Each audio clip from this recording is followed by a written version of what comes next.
Before this episode starts, I have a small favor I need to ask you. Since the channel started, over 90% of those that have watched have not subscribed. So if you liked any of my podcast episodes or any of the content on this channel, please hit the subscribe button down below. It helps the channel grow. The bigger the channel, the bigger the guests. Thank you and enjoy this episode. So Rachel, welcome to the podcast. I just want to first start off by congratulating you on your Honorary Fellowship at UCFB. How did that feel? It was pretty surreal when I got the email from Sharona Friedman from the university. It was brilliant to have been involved so long for UCFB since its inception, pretty much, and to see where it is now. Me taking that particular accolade was really all on the success of the university. But it was great to go back to be at Manchester City and to see all the current graduates and how many there are of them. Excellent. So what we'll do is we'll kind of go back to where your career started then up to that point around your fellowship. So your career in football, how did that begin and how did that journey start in terms of your professional career? Well, probably like most careers start, you find your spark, you find something that you absolutely love doing. And I remember going to my first ever football match was down at Wembley, actually, Burnley against Wolves. And I went down as an 8-year-old with my little brother and my mum and dad on the train just for a day out with all the Burnley fans. And I don't think there was anything particularly inspiring on the pitch that kind of got me hooked on football. But the whole atmosphere, the party type of feel to it, the excitement, the whole sensory experience of the day. From that moment forward, I was hooked. I wanted to play in the playground. I took every opportunity to play and got the chance to kind of impress the primary school teacher, who eventually let me go and do PE with the boys on the grass. And that was my first ever team at primary school, St Stephen's in Burnley. Then joined a boys team at the weekend with some of my classmates. And yeah, my love has never subsided. What inspired you to become a goalkeeper? Have you had those experiences of playing outfield? You mentioned your PE class. Why goalkeeping? How did that come about?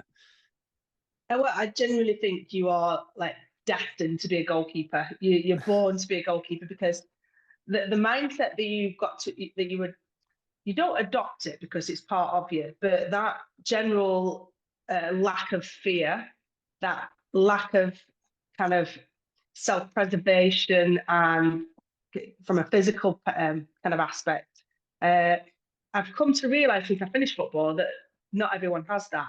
And that is, very much I am in the minority when it comes to wanting to throw yourself on the ground and wanting to smash into people and being comfortable and confident with accepting flack and being a scapegoat, both physically and mentally. It's a very unique position within the team, within the starting 11. And beyond, as part of a squad and 2 or 3 goalkeepers at World Cups, your position is unique. You train together, but you're supporting, the number one. So I think you are genuinely born to be a goalkeeper. And I've never wanted to play outfield. I've always absolutely loved it. And with all the developments of goalkeeping, of course, my game had to change. As that's the same across the board of football. What you had to work on, what you had to develop. I do wish I'd been a foot taller. That would have been ideal. But I worked with the physical capacities that I had, and I did a lot of power work, a lot of plyometrics to make the most of my talent. And yeah, so definitely born a goalkeeper. Where did that drive come from? You mentioned you're born. Did you ever have to nurture yourself around maybe mindset to try and improve your ability? Because I get the sense that whilst there's a lot of physical strains within your position, there's a lot of psychological elements you need to work on as well. So is there anything that you kind of was influential within that process for you to stay focused and stay driven within that position? I think once the love of anything will take you so far. And then ultimately, it's those thousands of hours of practice and the real drive, that innate drive to want to get better. And once I got into sort of elite level football, so I transferred from my local team, went to Liverpool, who were playing in the top league, and then I realised that there was an England team. And then once you get kind of involved in the England setup, certainly in the last sort of 10 years of playing, when it was properly funded and central contracts and sports science support, etc.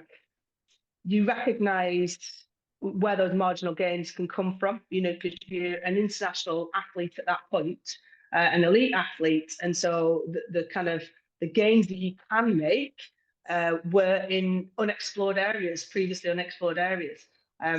Clearly, I had a capacity to be resilient, to bounce back from mistakes instantly. I had that capacity kind of naturally, but to be able to improve on that, improve on the psychological side of specifically goalkeeping, but also the psychological side of dealing with major tournaments, high pressure situations. They're all things that kind of weren't there at the beginning of playing for England, for me, from my own experience. But, a few years into being an England international and playing at World Cups and playing in London 2012 in the Olympics, you go from the age of sort of 20 playing in front of 2,000 people to the age of 32 in the Olympics and playing in front of a full Wembley. If you're not mentally prepared for those situations, then it's where your game will break down. It's where either your technique won't break down, but your decision making will break down. So there was a lot of lessons, a lot of almost classroom work that I did with the sports psychologist to use visualization techniques, to do mental rehearsals, basically going through physical processes, but through by mentally visualizing them, by rehearsing them, which it innately it tricks your body into thinking that you practice kind of more than you have, because you've practiced it both mentally and rehearsed it physically. Simple example of coming for a cross, taking it at its highest point, perfect technique, driving up with a knee, big shout, all of those kind of points, elements of executing a technique perfectly. I'd rehearse those pre-match, every single match, and that kind of gave me not only was I physically ready, I was mentally ready, and I'd done it there on that particular surface and environment. I would take in what the ground would look like and sound like with a full stadium. I would mark out my pace out my, like a goal kick as another basic simple technique that I wanted to execute perfectly. There were certain mental rehearsals that I went through, so that when you went out onto the pitch and there were 60, 70,000 people there, it was blinkers on. I've done my preparation. It's just all about focusing on the game.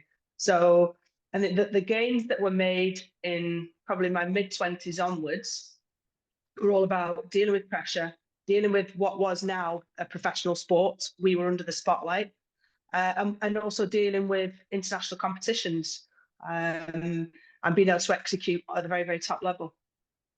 In terms of that preparation, then, how do you block out negative thoughts? So it's you want to do certain things professionally, and hopefully they pay off into the game in terms of performance.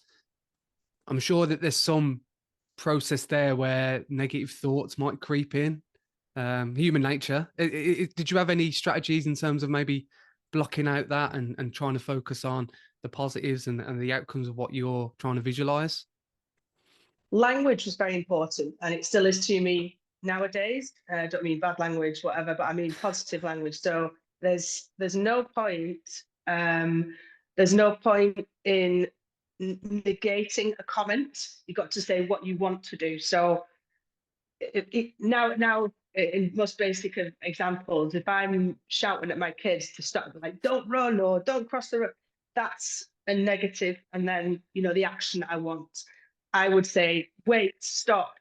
Okay, it's an affirmation, it's a positive side. And it's the same in football. If I shout to my defender, don't turn, don't let her turn, or don't let him shoot, all the players here and he shoot, and it's the same when I'm talking to myself or I'm thinking.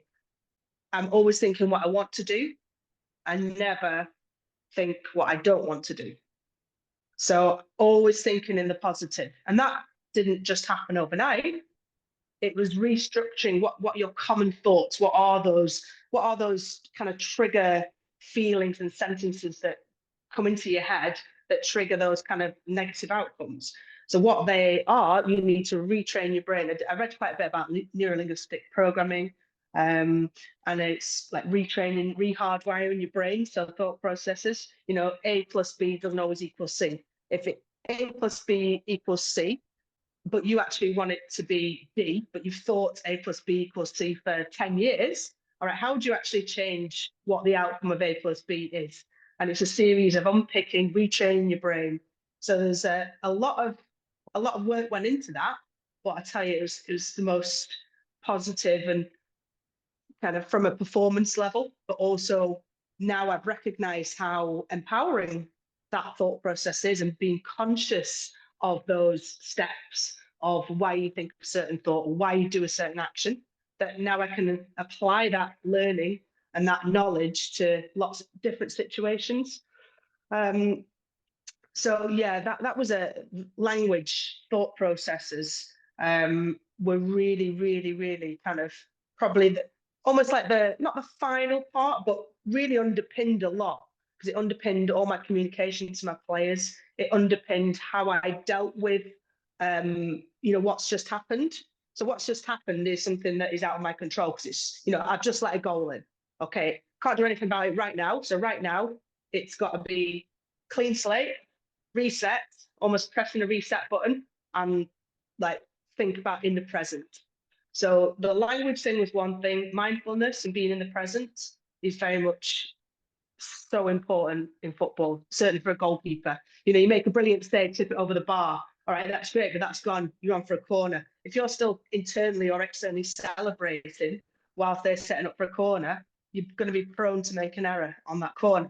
So that was, being in the present and language were two things that worked really well in goalkeeping, but I'm really glad I've learned them because they apply to normal everyday life situations as well. You said classroom sessions, and then you read books. Was this self-taught? Did you have a mentor? Was it, how did this come about in terms of being self-aware? I'm intrigued. We had a sports scientist, sports performance or performance psychologist called Misha Jervis, who was brought in to the England setup and worked with everyone as a team, but worked on specific things with us as goalkeepers, because she recognised she didn't know anything about football initially. She'd done a lot of individual sports, a lot with gymnastics. So knew very much about thought processes of individual athletes, and that really worked well with us as goalkeepers. I think I was always interested in, I did a sports science degree, and I did A-level PE, and always been interested in every aspect of performance, but not really had or not facilitated it myself, really to learn much more about it. I knew I was interested in it. I was interested in psychology, but it was her really who kind of facilitated the learning, and once a few sessions she put on really piqued my interest, about how humans work and why they think what they do, and how actually that can be changed was really intriguing to me. And then, I recognized that not only was it interesting, but it would drive improvements in my performance. Then, it was always going to be something that I would want to learn more about. It's interesting how you embrace the psychologist, and maybe someone working within player care as well today is, well, the conversations that I've had with other people working in psychology and player care is that sometimes athletes shy away from them because if they are to approach them, they're seen to be having a problem or having an issue. But it's interesting to hear your perspective of you actually embraced the psychologist and you want to learn more about mindset and performance that would actually impact you in terms of longevity and performance wise. It's an interesting mindset to think that, and how slow we have Yeah, to I think try to change that. I've always had a very open mindset. If someone is brought in, being an expert in their field, there must be some reason why they've been brought in and be of some advantage to us as players, because that's what the staff was brought in to do. So I was never shy about wanting to learn more. And I guess it just is maybe a little lack of awareness, ignorance about what these people are there for, what they can do, how they can help. You know, I don't know whether predominantly you've spoken to male athletes about their experiences with psychologists, but I think women, certainly female athletes, the one around me, not a blanket statement, but we were all more open to discussing feelings, emotions. But predominantly, that she came in to drive performance as individuals, but as a collective as well. And ultimately, who doesn't want to become a better athlete? Yeah, it's interesting you mentioned male athletes again. Speaking to former managers and players, they kind of talk about the element of masculinity and how that actually impacts them in terms of being aware of their mental state. And that potentially be a barrier to them to opening up about addiction problems or issues that they've had in terms of mindset. And it's just different to kind of compare and contrast maybe with your experiences, how you've embraced that. And I don't know if that maybe is an obstacle within the male game in terms of maybe the high statistics with males and mental health. I think it's been really important in recent years that such high-profile players in men's football, as well as women's football, but in men's football, as you just mentioned there, that there's a lot of room for improvement with regards to being open about mental health. Players like Raheem Sterling, there's Aaron Lennon, there's endless examples of footballers opening up and talking about, at points in their lives when they, were suffering with depression. I think just that general willingness to become more open about the subject will hopefully get more people talking. And whether it's, your Premier League player or international player, whether it's your average football watcher or consumer, then I think it can't do anything other than be a positive outcome if someone is more willing to kind of drop that facade and drop that shield and just become more open. Who was very influential on your career then, Rachel? You mentioned your upbringing, you mentioned some of the people that you've met on your journey. Was anyone a standout for you? Was it maybe a coach, a mentor, a parent? How did those influences, whoever they were, impact you in terms of your career? Yeah, there's certainly different influences at different times. My mum and dad have literally and still do follow me around the world with football. After playing football and having my children and being involved with my media work and still covering all of the tournaments. 2001 was my first ever tournament that I played in the Euros, and I've not missed a tournament since. Whether it be playing or whether it be broadcasting. And my parents have kind of been to every single tournament with me. So in that regard, from being a little girl where no girls played football, and for them to just really back me, and with it being something I really wanted to do and wanted to pursue, and in no way ever did they do anything other than support that little girl wanting to have fun and play football. Then, from a sort of having that kind of nurturing atmosphere was great. It helped me kind of explore with confidence. Beyond that, from a technical perspective, there's a goalkeeper coach I met when I was 12 called Mick Payne, who I'm still in touch with today. He came with me to Wembley actually for the celebration of the 100 years since 50 years since the first England Lionesses official game was against the USA just before Christmas, and lovely to catch up with him. I met him at Bob Wilson's goalkeeper camp, which I went on for some reason. Obsessed with goalkeeping. Mum and dad finally let me go, and he was my first ever goalie coach. And he just treated me like any other goalkeeper on the group. I was the only girl in the whole camp, 130 kids at a boarding school down in London. So when I think back, those are some of the character building kind of situations that you find yourself in. And I could have scarpered and gone, do you know what? No chance. Or I could fully embrace it. And, my love for goalkeeping was apparent from there. But yeah, meeting Mick Payne, the reason he was influential, first coach at the age of 15, he said, do you want to come out and work on my goalkeeper camp in America? I've been doing it for the last 15 years, go out every summer. You can live with a family and work on the camp. I said, yeah. So I went to Alabama, lived with the family for 6 weeks. Whilst I was at the goalkeeper camp, I played a few matches with the family's daughter's team that I was staying with, and I got picked up and offered a university scholarship to a few different universities in America. So going out at 8, eventually went out at the age of 18. And that kind of changed the course of my career in a lot of regards. The time that I was out there, I went and watched. I'd already played for England for at least 2 years, well, about a year and a half at that point, and England used to fly me back every single month to play for England.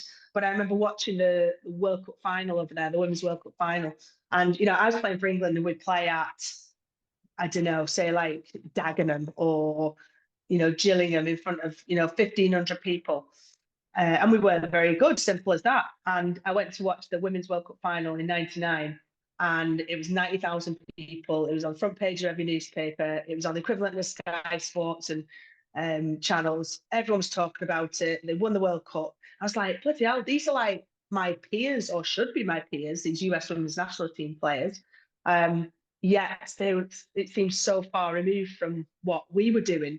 And so that lit a fire in me to want to improve. There's like myself, Kelly Smith, I think one other player who had done the same thing, gone out to uni in America, and were also inspired and wanted to drive change, give the FA a big kick up the backside for not really having given a shit about us, to be fair.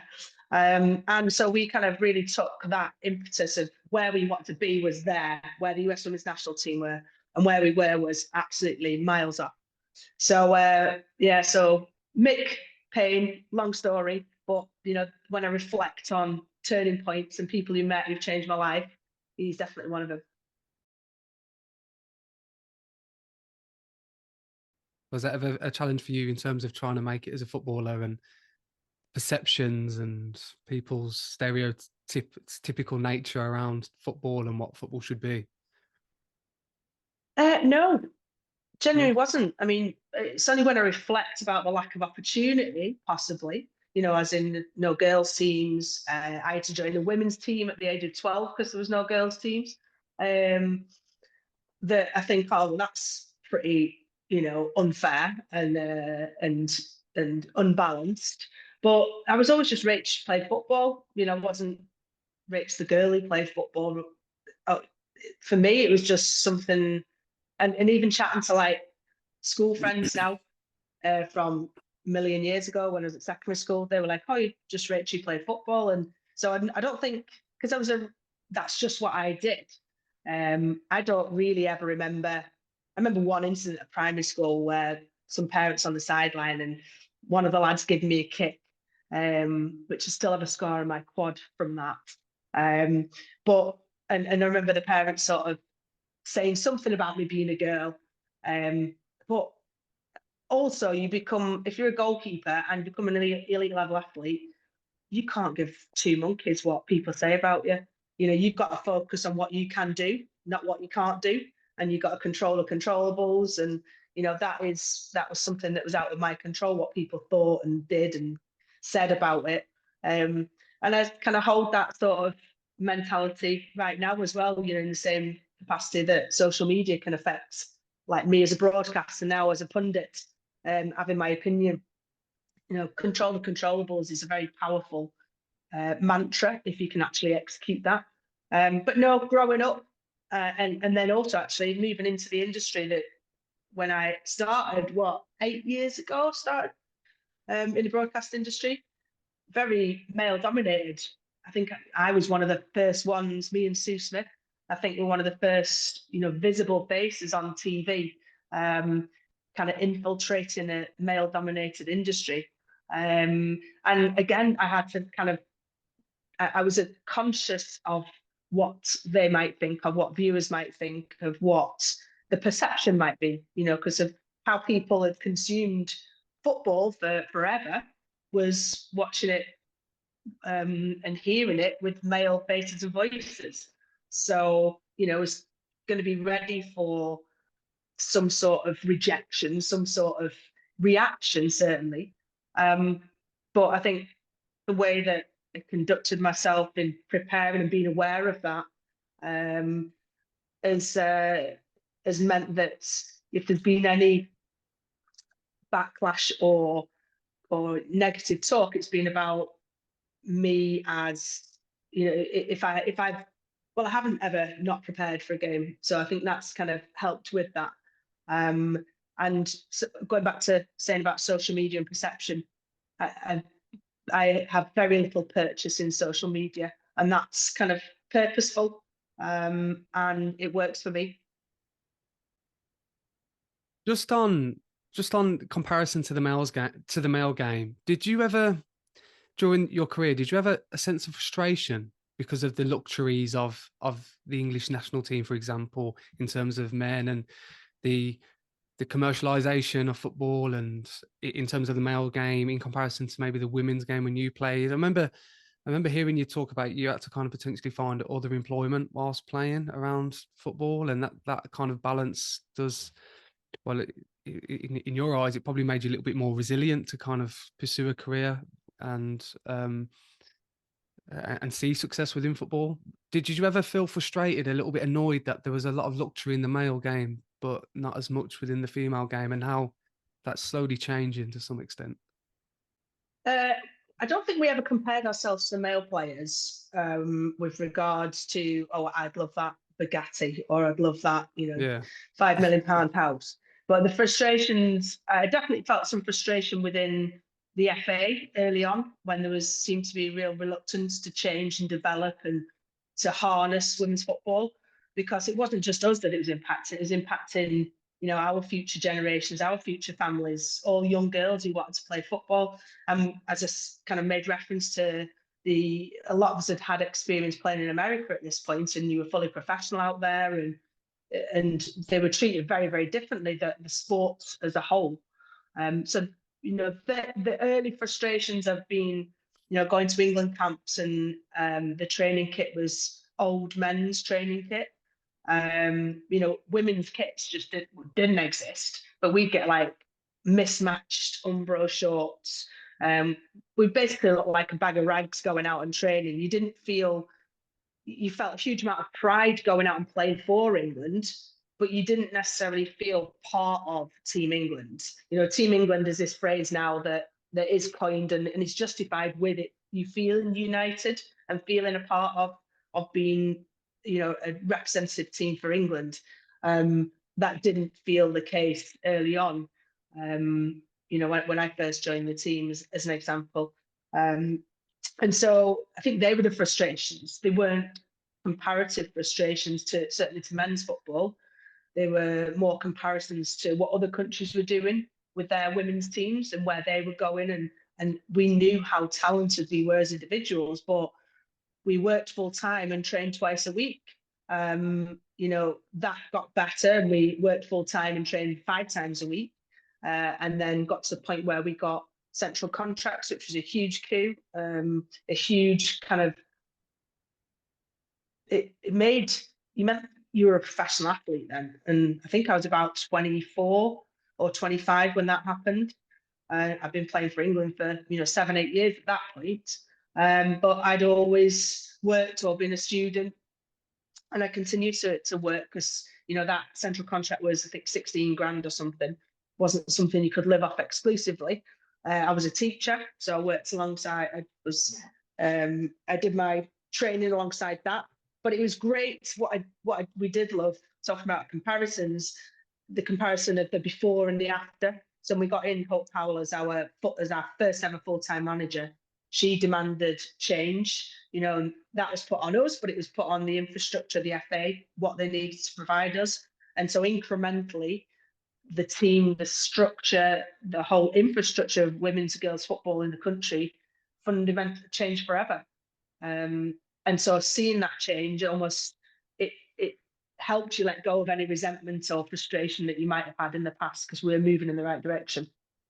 I think that was down to maybe a lack of leadership at the top, a lack of openness, a lack of awareness of togetherness.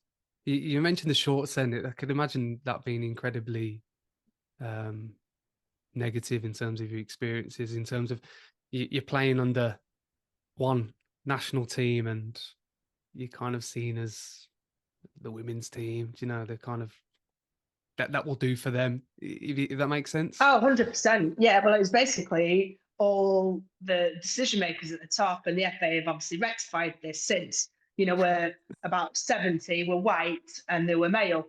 And so they could not give one shit whether women's football existed or didn't exist. Because we're talking, the FA banned women's football, didn't it? And it's only Yeah. 50 years since it's been reinstated as a sport, and that women could actually even book football pitches. So, I'm talking now 25 years ago when I first started playing for England. And that's just where it was then. And so once there was kind of an acceptance, things started to change. We started to see things move in the right direction. Changes made at the top, as I said.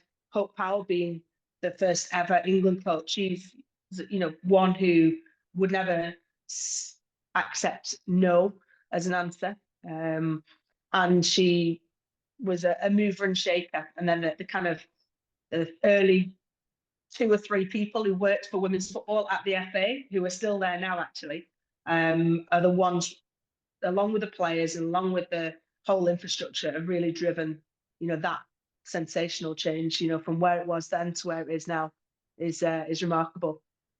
Do you think your experiences in America kind of help with that process? You mentioned Hope Powell, but the fact that you've kind of seen the elite level of women's football in another country, and you mentioned the kind of the standards are a little bit more better, and the incorporation of university football and how that kind of aligned with education and the scholarships and the investment in kind of the game in comparison to maybe the UK at the time. Is it maybe, would you agree that the fact that you've seen the other side of the coin and come back to England and kind of seeing how it could be, did that kind of drive you to kind of push women's football more and kind of push for Absolutely. better avenues for it? I remember seeing the anyone at the FA that I would see out of away from camps. If I just had a quiet moment at any sort of, I would be like, look, it's not good enough what's happening with us. I wouldn't be afraid to stand up and want to try and drive change. We used to call them like the old crusty board, because they were just like old men who used to travel with us. They'd go in first class, we'd go in economy. This is when you flew anywhere.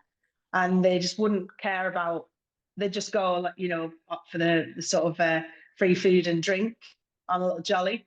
And it's great that changed. I mean, talking about going to university in America, it was a no-brainer. I wanted to go to university and I wanted to play football. If I'd have tried to do that in this country at the time, it was impossible. It was one or the other. And so the opportunity to feel like a professional footballer, which I did when I was at uni in America, because we train every single day in the sunshine, and I'd have a goalkeeper coach every single day. The gains and the improvements that I made were kind of so significant in that 4 or 5 years. And then, when I relayed my experience of going to that Women's World Cup final, and watching actually what women's football was and how serious it had been taken. And there was certainly a lot of experiences from that 5 years in America that definitely harnessed a real desire to want to drive change and to have that confidence to be kind of the spokesperson for it, because I'd lived what it could be like when I was in America. I'd seen it, I'd experienced it. And so, yeah, I think having lived those experiences, they were definitely more real and felt less distant, probably.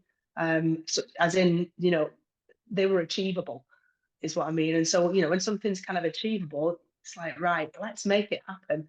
So I think kind of watching or being a part, of London 2012 and seeing Wembley full and reflecting on, it was almost like the end of my football journey, really, at 32 in the Olympics. And it was almost like this is the reward for 18 years, 16, 17 years playing for England, and all of those flights and all of those sessions and all of working full time as well as playing, and all of those conversations, all of that sports science work, but seeing all not just me individually, but seeing collectively where women's football was compared to where it was when I first started, that was a really poignant and emotional moment for me. And I think for all of us, like Kelly Smith and Sue Smith, sorry, not Sue Smith, she wasn't in the Olympics, but Kelly Smith and players who've been around for a similar length of time and seen the development of women's football, that was a hugely rewarding moment, and said one that I'll never ever forget. In terms of the emotional factors of seeing the growth of women's football, did that kind of come into mind around the Euros? Because again, just being a spectator watching that, you get the sense that a lot of the female pundits on there were very emotional of the development and the growth of how it came. And again, the stories that you kind of alluded to then really emphasize that point. You mentioned London, but I can imagine recent events as well. Yeah, and recent events. I mean, as a player, you've got a certain viewpoint on it, and you're in it, and you're on the pitch. As a pundit, as I was, and in tears at the end of the final.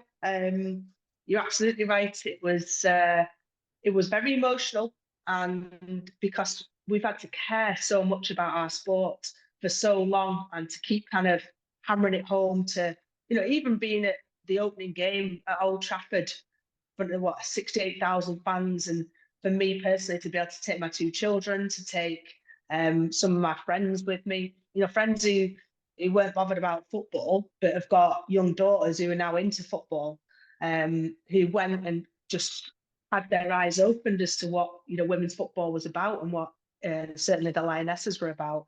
It made us, it just, yeah, there's me, there's Kelly, there's Farrah Williams, Alex Scott. We met quite a lot of us who've been kind of on a similar journey, basically, from amateur football to semi-professional football to finishing up our careers as professional footballers.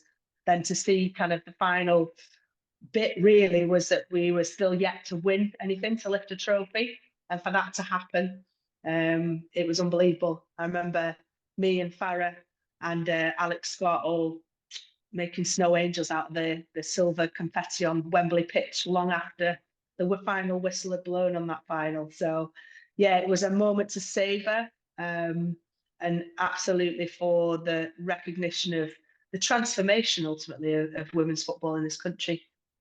Do you see that as being the catalyst, Rachel, in terms of improvement within the female game, or do you think that there's still obstacles to kind of come? A lot of people have mentioned that Euros win will be a legacy and it will inspire others, but do you feel like that there's more to that? Do you feel like that there's more obstacles in the way that we need to maybe be aware of? I'm just intrigued to hear your thoughts on that. I mean, I wouldn't say it's going to be plain sailing and that, we'll just cruise on to victory and next victory, and the whole nation will completely, fully embrace and be, any level of equality with regards to commercial interests, etc. They're all still things that are moving in the right direction, but the process is not finished by any means. I think it's been really exciting that so many eyes have been on us, so many on the Lionesses, that so many people have had the opportunity to see what we're about, to hear what we're about. I think the player interaction with the general public is something that makes it different to women's football. And we've seen the response, WSL attendances have gone up massively. The men's side of the clubs have opened up the men's stadiums because there's demand for that. So slowly, those kind of people who maybe still need to be moved onto our side, who wanted to actually recognise that women's football is big, that there's millions of girls and women wanting to play football and playing football or get involved in football, whether it's watching or whatever capacity following it. And that just treat it, it's not to compare to men's football as in it's one or the other. There's longevity for both. One doesn't have to compromise the other, and vice versa. I think marketers and people on the commercial industry are recognizing that actually fan demographic is often very different to what is made up of a men's football attendance as a women's football match attendance. And they want different things, and they come for a different reason, or their reasons are different, let's say. So with that, there's an opportunity to continue growing not just the profiles of the individual players, but of the whole of the sport as a whole and the match day experience as a whole. Mm.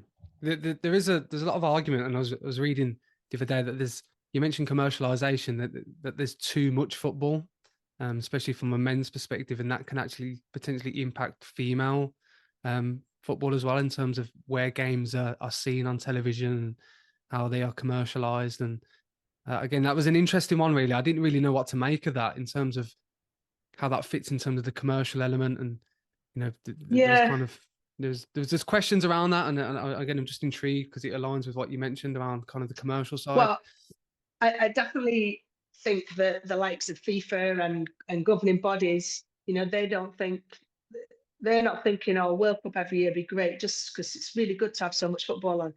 It's because of the money, simple as that. Yeah, and so yeah. you've got to find that balance of having showcase events or even just individual football matches. But what's the real kind of drive for this? Is it because there's the demand and people want to see them? You don't want to water down the product. And then, I mean, with regards to what I said before, male football fans and female football fans, women's football fans that are different in demographic. We've seen that's been kind of proven. But players physically, women and men are different. Athletes, women and male athletes are different. And as I said before, you can't just apply the blueprint of men's football to women's football. And that's kind of across the board. It's from a marketing perspective, it's from a demographic perspective, but it's also when you're talking about the individual athletes on the pitch. There's been recent recognition of just how common ACL injuries are in women's football.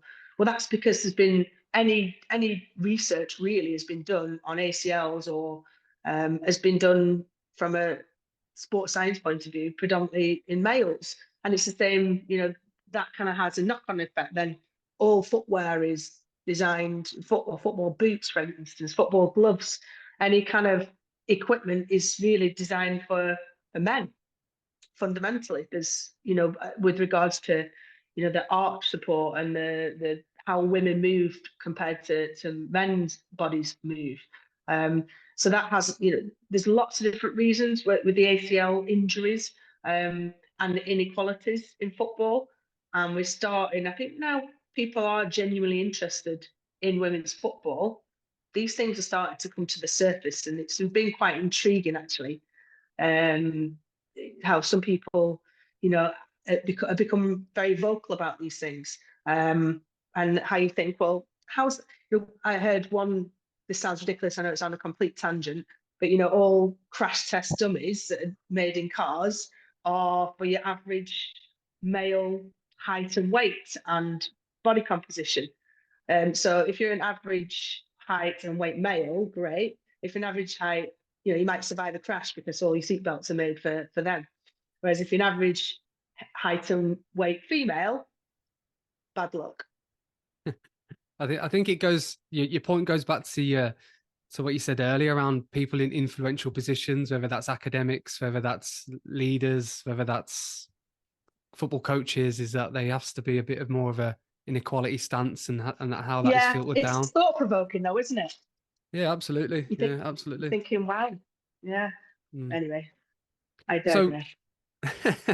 what legacy would you like to leave then, Rachel, in terms of your experiences? You mentioned your punditry now. I always say to my guests, either look back or forward, and I think with you, because it's such a transformative area, where would you kind of want to kind of see your legacy to be? How would you like to be maybe remembered when you retire from BT or Football Focus? What would you like to be remembered as?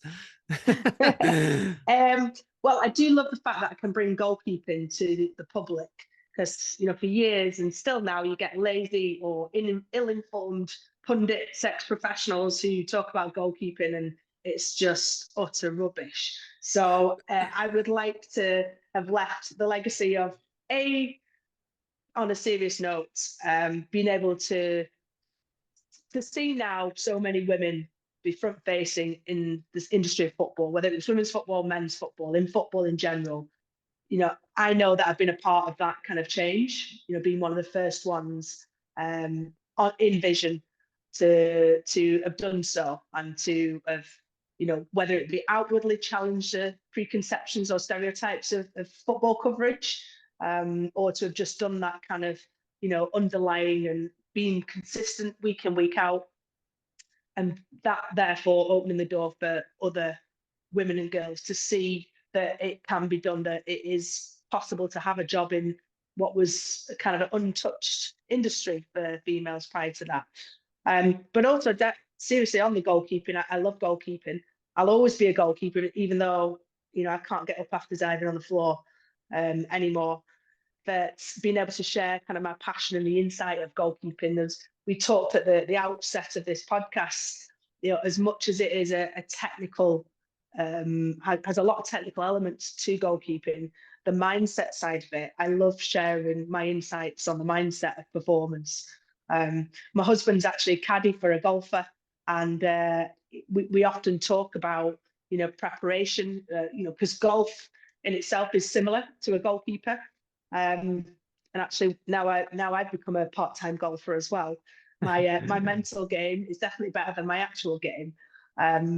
So talking about mindset, talking about goalkeeping, I love informing people about my opinions and my insights on those. Do you think you might return into the game at some point, whether that's being a coach or a mentor or something along those lines? Yeah, at the moment my knee is chronically knackered. I'm having a surgery at the end of January. So I've ruptured my ACL again, and I've got loads of cartilage that do tears, medial and lateral, bit of a long list of repairs to be done. So actually going out there and goalkeeper coaching or coaching, I'm not sure. I definitely knew I was going to be taking a break from the pitch and the when I finish football. I want to have children, and that's happened, and they'd be my priority. Because sport is very selfish. You've got to put everything else secondary to doing your sport. And if I was to going back into coaching, my kids are both at school now, and if one of them was to suddenly develop a huge interest in football, I'd be straight getting my kit on and down to help out with coaching. So yeah, I can see getting involved in coaching at some point. But I'd love to be able to share my insight with, say, like on England camps with youth goalkeepers, to get down there and share some of the ways that I've dealt with pressure, setbacks.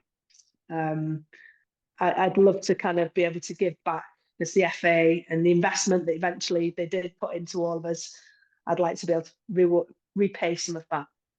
I think maybe as well with the multidisciplinary nature of football now, there might be other avenues potentially. There's lifestyle coaches, there's player care, there's different avenues where maybe your experiences could be valuable in someone's career. Because again, just speaking to you over the course of the last 45 minutes, I feel like you've got a lot to share. You've got a lot of experience, and I think that could be worthwhile if you want to see England win the World Cup. Well, it's something that I know the FA very rarely, and I'm comparing this to the likes of Germany and specifically Germany, any sort of significantly capped international player, female, that they've had, they bring back into the system. That's not something that the English FA have done yet. And because yes, you can be someone who's been decent at football and be the best coach in the world, but you won't have had those experiences of playing at World Cups, of being on the pitch and doing that. So I would like to think that will happen, that there will be former players who will get back into the English into the FA's coaching system to be able to share that, and whether that be on a camp by camp basis with regards to sharing our experiences, or whether it be actually, you know, in a full time. I would love to be able to do that. And now the kids are at school, I've got a bit more time, and genuinely that this was the next kind of fork in the road for me, figuring out what I want to do beyond, you know, beyond being a pundit, because as much as being a pundit fits in really well with my lifestyle, with having the children and my husband working away a lot, and only having to work sort of a day or two a week, it's not massively fulfilling. You know, it's great talking about football, but I want to share, and I want to care, and I want to help. So yeah, watch this space. Absolutely. Where can viewers or listeners find you, Rachel? Social media, I presume, yeah? Oh, I'm rubbish on social media. No, I'm not very good on social media. No? Well, as I mentioned in podcasts, it's something that I've not invested time and effort into, but kind of on purpose. Yeah. I'm not kind of it doesn't really bother me if I don't go on Instagram or Twitter for a week. You know, that would be fine by me. Anyway, on the actual live telly, I do final score. So I'll be doing that on Saturday. I'm doing a WSL match for BBC Sunday. I think I'm on BT Score the following Saturday. So yeah, live footy matches, studio, pitch side. You might hear me on co-commentary on quite a few occasions, and fingers crossed, culminating next summer with the Women's World Cup on the BBC, to be confirmed, in Australia. Do you do a bit for BT as well? Is that correct? Yeah, I do live games BT and BT Sports, although it's, oh yeah, can't say that. BT Sports, and I do the Saturday show, which is following all the 3 o'clock kickoffs, BT Score.